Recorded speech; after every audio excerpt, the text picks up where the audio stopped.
La La Land Records recently released a new soundtrack collection centered on Star Trek the Motion Picture, just in time for the upcoming 4K release of the director's edition of the film. This is very exciting, especially since this set contains music that has been fully restored, remixed, and mastered from the first generation masters, which are more than 40 years old. I've always loved movie soundtracks. Their unique sound has helped me to focus on projects over the years, carried me through times wonderful and hard, and helped me to remember my favorite moments in the film. And this is where I've gotten frustrated with Star Trek soundtracks. Each film has memorable moments, but since physical CDs can only contain 74 to 80 minutes of music, there's no way to capture a 2+ hour film on a single disc. And if that wasn't bad enough, the average Star Trek soundtrack in a wide release format, meaning you can pick it up at your local department or music store, averages only 45 to 50 minutes in length. Record labels such as La La Land and Entrada and others have done an excellent job of releasing expanded scores from all Trek films, and these releases have finally contained many of those missing iconic moments. These releases were limited in nature, usually just a couple thousand prints, and are now generally hard to find. Today I will be sharing with you my top 10 unreleased or just really hard to find soundtrack cues from the Star Trek film series. Number 10. Into Darkness. The second entry of the Kelvin timeline is a perfect example of how studios can go overboard on fan service. Here's looking at you, Rise of Skywalker. In fact, it feels like an extremely expensive fan film. But production and personal issues aside, one of this film's highlights is Michael Giacchino's impressive score. What makes Into Darkness most impressive is that it is the third film to feature a consecutive score, meaning that its composer was present for the previous film. James Horner and Jerry Goldsmith are the only other two who can hold this distinction. As if this movie hasn't provided enough snubs to the franchise, Giacchino's score is truncated to a mere 45 minutes on its wide release. In 2014, Versailles Sarabande released a deluxe edition, bringing us just over 2 hours of this incredible score. Moments that had been missing until now include Kirk's demotion, the high-level meeting at Starfleet Command, the tension on the Enterprise as Kirk pursues Khan, Scotty finding the Vengeance, and more. My top track from this album is I'm Gonna Make This Simple, featuring Khan's sudden but inevitable betrayal. He manipulated Kirk and company into helping him board the Vengeance, and now Khan has every card in his hand. Number 9. Nemesis. Many laud Nemesis as one of the worst films in the franchise, and I'm sure several of you viewers will agree. Its score, however, deserves a bit of credit. Nemesis would be the last time we would hear composer Jerry Goldsmith's iconic Enterprise theme on the big screen. Goldsmith would dive deeply into darker elements, and his score would take a far back seat until the larger action sequences. 48 minutes of score would be widely released, sampling moments from every major sequence of the film. The later expanded release, Versailles Sarabande, would bring 24 new cues, many of them extremely short, and highlighting a multitude of small moments, including detecting a positron signature, backstory moments, scenes from the climactic battle in the nebula, and even Picard and Riker's farewells. But our standout track is none other than Preparing for Battle. Goldsmith plays to familiar sounds throughout this track as Picard announces that only one option is before them, to stop Shinzon by force before he is able to wipe out all life on Earth. As the crew prepares for battle, a steady drumbeat can be heard, as if soldiers were mustering on an ancient battlefield. Number 8.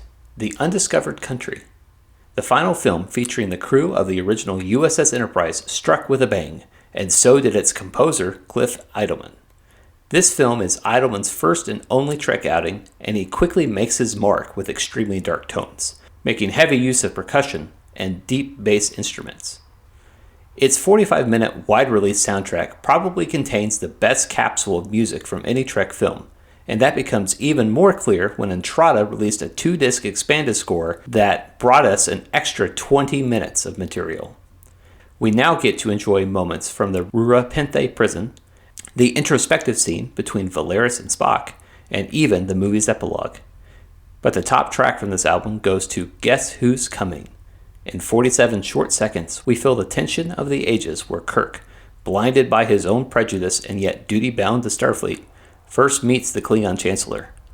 Brass soon yields to percussion as a steady beat adds pressure with each and every moment. Number 7. Insurrection.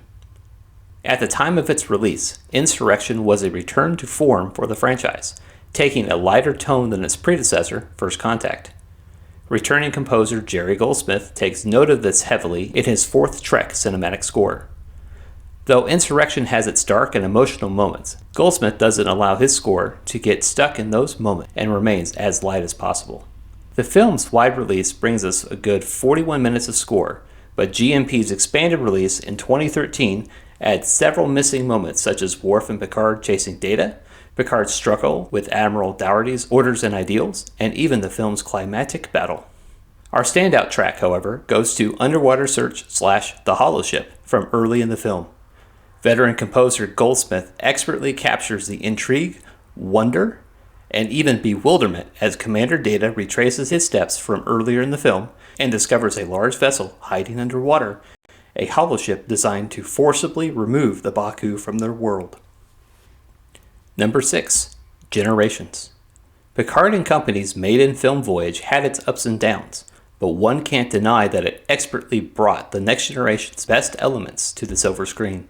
This included bringing the TV series composer, Dennis McCarthy, and several of the musical motifs that he had nurtured for 7 seasons. Like the Undiscovered Country, the wide release for Generations perfectly captures McCarthy's score and many of the best moments of the film. GMP Crescendo's expanded release from 2012 further emphasizes this by adding moments from the Enterprise B, more from the destruction of the Enterprise D, and a few more moments from inside the Nexus.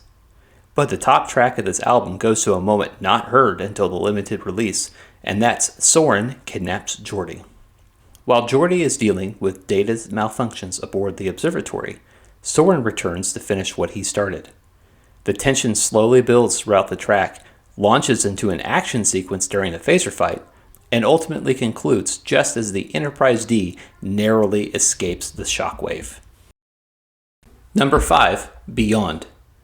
Michael Giacchino's third Trek outing is fantastic. Not only does he build upon the motifs he first introduced in Star Trek 2009, he also deconstructs these themes throughout the film. His score is perfectly juxtaposed against the weary crew we meet at the start of the film, the unexpected loss of the Enterprise, and rediscovering what had made them choose Starfleet in the process. Beyond is the longest of all the wide releases, clocking in at just under 61 minutes. Verite Saraband's limited release in 2016 more than doubles this length. We hear more from the film's opening sequence, Krall's invasion and destruction of the Enterprise, entire sequences on the planet, and Spock learning of his alternate self's untimely death. Our top track from this film comes from near the end of the album, the dreaded Rear Admiral. Giacchino captures not just the sincerity and finality of the film, but also the resolution in Kirk's decision to remain a captain and continue into the unknown, as well as Spock accepting that his destiny can indeed be his own while going through his alternate self's personal belongings. Because of course, who won't tear up hearing a touchy tribute while we see the original crew of the original Star Trek? Number 4. The Search for Spock. The third Trek film was the first to feature a returning composer, as James Horner is back to expand the motifs he first introduced in The Wrath of Khan. The search from Spock takes a completely different direction than its predecessors, striking a personal and introspective tone all throughout as Admiral Kirk risks everything in the hope that he can save his friend. The film's nearly 47-minute wide release perfectly captures Horner's personal tone, as well as the new Klingon theme and action-adventure sounds as Kirk steals the Enterprise from space dock. In 2010, Retrograde released an expanded edition featuring missing cues such as McCoy breaking into Spock's quarters, and key moments from the Genesis planet ranging from Spock's growth to the planet's destruction. But the standout track from the entire release is the film's most shocking moment, A Fighting Chance to Live, where Kirk tricks the Klingons into boarding the Enterprise in order to better his chances of saving Mr. Spock. Number 3. The Wrath of Khan. James Horner's first Star Trek score is absolutely iconic. It perfectly captures the spirit of Alexander Courage's TOS sound and modernizes it for the 1980s. The Wrath of Khan is also responsible for saving Star Trek as a franchise, and that's all thanks to an excellent script, production, acting, and of course, the score. The movie's wide release record does an excellent job of sampling Horner's score, from Khan's first attack with the Reliant, the tension on Ceti Alpha 5, and even the climactic battle, even though many of the cues are presented out of order. Retrograde's expanded release capitalizes on this opportunity and not just resets the running order, but also shares missing key moments. For example, extended sequences on Ceti Alpha 5, Kirk taking command of the Enterprise, and Kirk's three-dimensional ambush of the Reliant while still in the nebula. Even entire sequences from Regula 1 and the Genesis Cave are restored, and that's where my top track from this album comes from, Captain Terrell's Death. This sequence is Kirk's second brush with death in the film, as he stares down the barrel of a phaser held by mind-controlled Captain Terrell. Horner perfectly captures the tension of the moment, as well as Terrell's own personal struggle as the eel no longer needs to feed off his brain. The tension is finally released when the captain is able to take his own life rather than obey Khan's command. Number 2, Star Trek. I'm just gonna say it. Michael Giacchino is our generation's John Williams. His scores are downright iconic, ranging from the classic Medal of Honor games to the recent Spider-Man trilogy and now the Star Trek. J.J. Abrams' 2009 Star Trek movie is responsible for revitalizing a nearly dead franchise. Say what you will about these films, but I think that we can all agree that the true star of the film is Giacchino's score. It is really perfect in every way, and that was never realized until Verisay Sarabande released a deluxe edition. Some of the missing cues it contained were the tender moments on Vulcan, pretty much the entire conflict at Vulcan ending with Spock's personal log, the Enterprise rising out of Saturn's rings, and so much more. But for me, the top cue on this entire album is Hangar Management. This is the scene where so many cadets are so excited to be sent off to their doom, I mean their very first starship assignment. Giacchino perfectly captures the cadets and their excitement, as well as the hustle and bustle of two particular cadets, Uhura and Kirk, trying to secure their spots on the one and only USS Enterprise. Number 1. First Contact. First Contact was the first Trek film I saw in theaters, and this is the film that launched me into the fandom. The Borg, the Enterprise E, Captain Picard, Data, a post-World War III Earth, explosions, time travel. Oh man, there is so much awesome in this film. This film was Jerry Goldsmith's third outing with the Trek Cinematic Universe, and he doesn't lean heavily into the established motifs except when necessary. The wide release doesn't do his score any justice. It's as if portions of the movie are simply sampled, like sprinkling a pinch of salt and pepper over a half-cooked meal to make it edible. Most of Data's time with the Borg is missing, the entire assimilation montage, and even Picard's nightmare from the beginning of the film.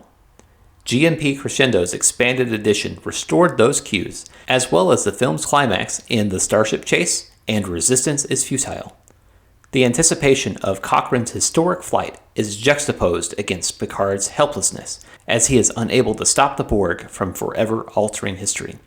It's only when Data double-crosses the Borg Queen, as his torpedoes barely miss Cochrane's Phoenix, that the day is saved. These 4 minutes alone make this set worth a listen. And so there we have it, my top 10 limited release Star Trek music cues. I hope you enjoyed this video. Leave your favorite soundtrack or Star Trek moment down below in the comments, and don't forget to like this video and subscribe if you haven't already. I'll see you next time.